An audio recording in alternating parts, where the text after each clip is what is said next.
Hello everybody, this is Prepper003 here today to discuss the concept of chest rigs for SHTF scenarios. Now before we get too heavily into it, I just like to clarify that these are my own personal opinions and what I've experienced personally out in the field and at the range and with my fellow militiamen and preppers. That said, anything that I say in this video is what I've experienced. Now, every person's situation may differ. I'm not telling or dictating anybody to go out and buy any certain specific piece of gear that I have here, or telling them to go and buy that if they don't have this specific piece of gear, that they don't have what they need to survive, because each person's situation is going to differ and their loadout is going to differ on that as well. Now, chest rigs have been growing in popularity over the past decade in the military field, law enforcement, and in the general public when it comes to just everyday use or tactical classes, and for what we're talking about here, SHTF.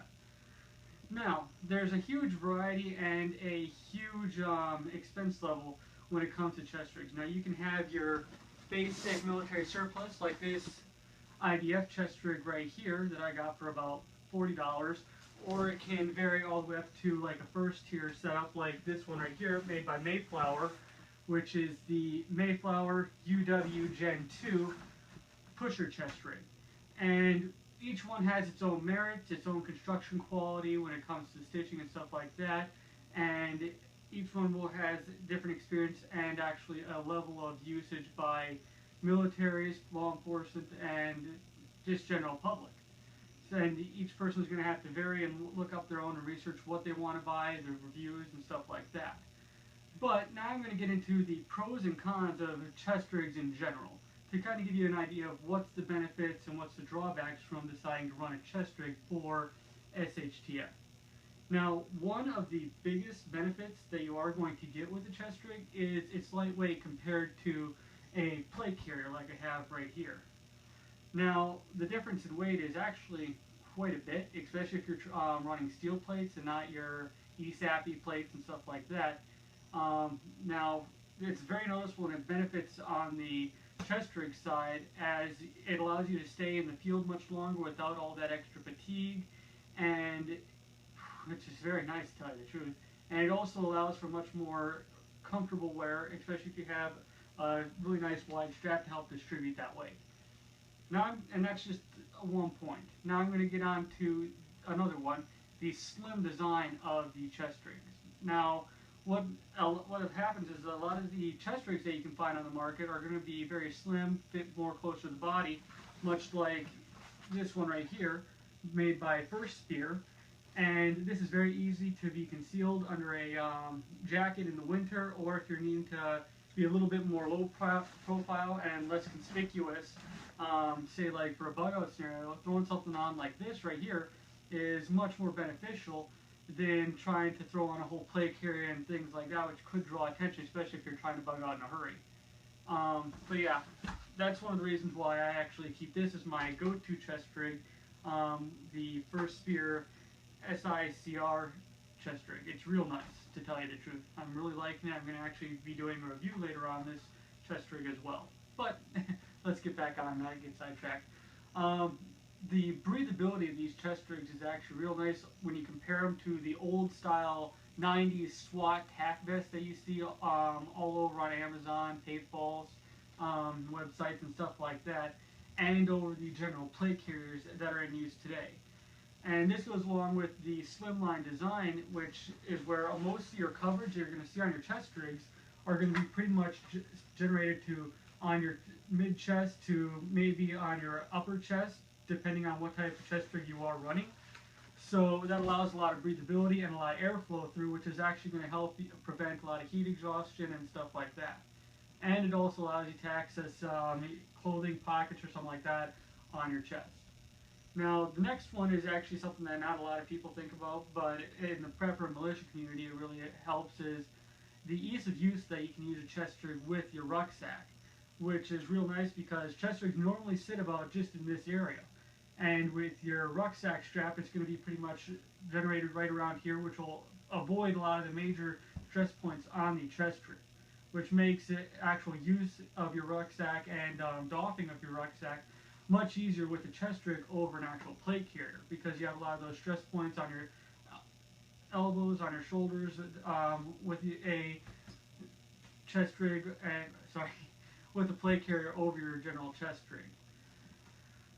Now I'm going to get into one of the other big benefits of a Chestrig over a plate carrier and others, is that the general donning and doffing of a Chestrig is much more simpler, like I'll demonstrate right here with this Halo Strategic Chestrig.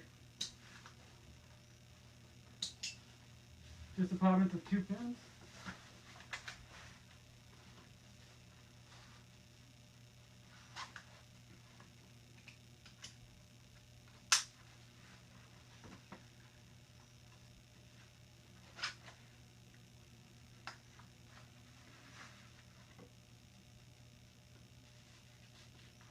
Right there, ready to go, and there's not a lot of wobble. It's nicely tight and secure. I can easily get to my mags, get to my pistol mags whenever I need to, and it's just that quickly. And the doffing is just as easily.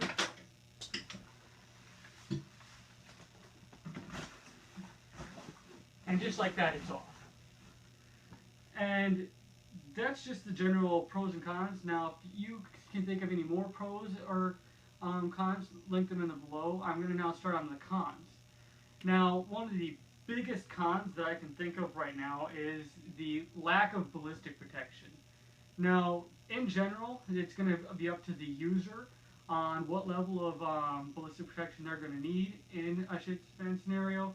But when it comes to Chestrigs, most Chestrigs are incapable of being used with ballistic protection.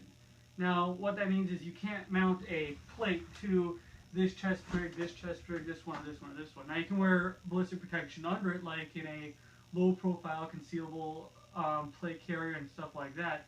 But generally, most of your Chestrigs aren't going to be able to mount a plate or an ESAPI plate, steel plate, whatever you got.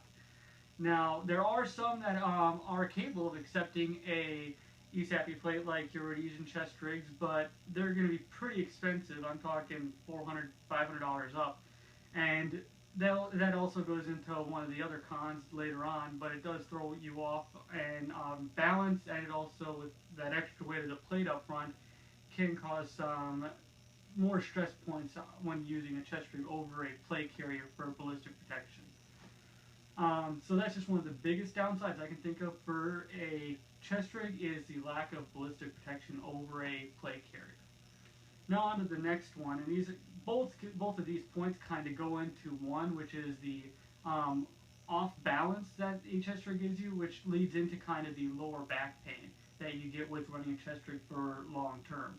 Now, what I mean by that is, whenever you wear a Chestrig, all that weight is right up front, rather than being kind of alleviated with the plate carrier, where you have weight in the back, which draws all that extra weight up front. With the Chestrig, all that weight is right there up front, which can throw you off balance in certain scenarios, and especially if you're using it for long term, like multiple days and stuff like that, for your long missions and stuff. So that's just one thing to point out too, is that it does kind of throw you off balance, especially if you're doing something on very kind of uneven grounding and stuff like that. It does add that little bit of extra weight up front, especially with your standard general AR mags are going to be 1 pound each, and then whatever else you have up front. Like if you have this one, you have a little bit of that weight distribution on the sides, but it still adds up front, especially if you have your weapon system and what else on you. Now, if you have a small pack, it kind of evens it out, but that's still one thing to think about, is it does throw you off, which leads into over long usage. And if you just keep using your Chestrig, it does kind of give you a little bit of a lower back pain, depending on how you set it up, and if you don't adjust your straps right, you can get that little bit of a lower back pain into it, especially if you're doing a lot of climbing, a lot of running, and a lot of activity with your Chestrig usage. And that's just really the cons that I can think of. Like I said earlier, if you can think of any, link them down below in the comment section. I'm sure everybody else would really like to know your opinions as well. I've only had a couple of years into it, but yeah. Yeah, that's all I can really give you guys today for Chestrigs for Shits Fan. Right now I'm just going to throw it out there on what I have right here. This is, like I said earlier, the Mayflower UW Gen 6 pusher rig. This one is the Haley Strategic D3CR. This one right here is a first spear modular fight strap, first spear short incursion chest rig, and then one of my older kind of favorites was the IDF Chestrig.